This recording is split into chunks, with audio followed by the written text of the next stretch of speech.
बात है वचनों पे अमल करने की। सो वचनों पे अमल करोगे तभी सुमरन से जुड़ोगे। दृढ़ विश्वास अगर गुरु पीर फकीर पे है तभी फायदा होता है।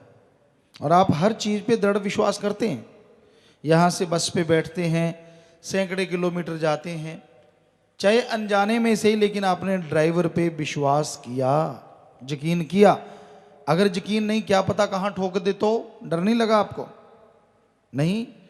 जमींदार भाई बैठे हैं, खेत में फसल बोते हैं, वो कहता है जी 1 एकड़ में 40 मन निकलेगा, 60 मन निकलेगा, 70 मन निकलेगा। तो क्या आप उस बिनोले को, उस गेहूं को चबा के खा के देखते हैं क्या?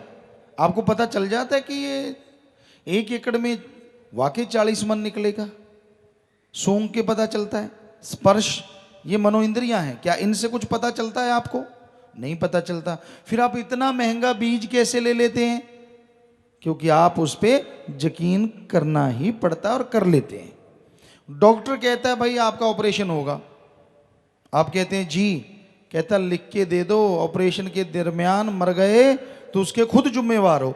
तो आप झट से लिख के दे देते हो, अपने दस्तखत, माँ बाप के जो भी जिम्मेवार गार्जियन जो भी हैं वो लिख के दे देते हैं कि ठीक है भाई आप ऑपरेशन कर दो। क्यों भाई आप लिख के दे रहे हो कि आप मर गए तो उसके जिम्मेवार आप?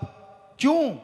क्या आपकी मनोइंद्रियां, आंखें, कान, नाक, मुंह या स्पर्श कुछ बताता है कि वाकई वो डॉक्टर सही है, ऑपरेशन सही करेगा? जब वो लिख के ले रहा है पहले कि अगर मर गए तो आप जिम्मेवार, पर फिर भी आप झट से लिख देते हैं। क्यों? डॉक्टर पे यकीन है। तो फिर अल्लाह वाहिगुरु राम के नाम पे यकीन क्यों नहीं करते? फकीरों के वचनों पे यकीन क्यों नहीं करते? जो अपनी सारी जिंदगी इंसानियत के लिए, सारी दुनिया के लिए लगा देते हैं, उस पे यकीन क्यों नहीं और किस लिए नहीं? तब कहते नहीं हमें चमत्कार चाहिए।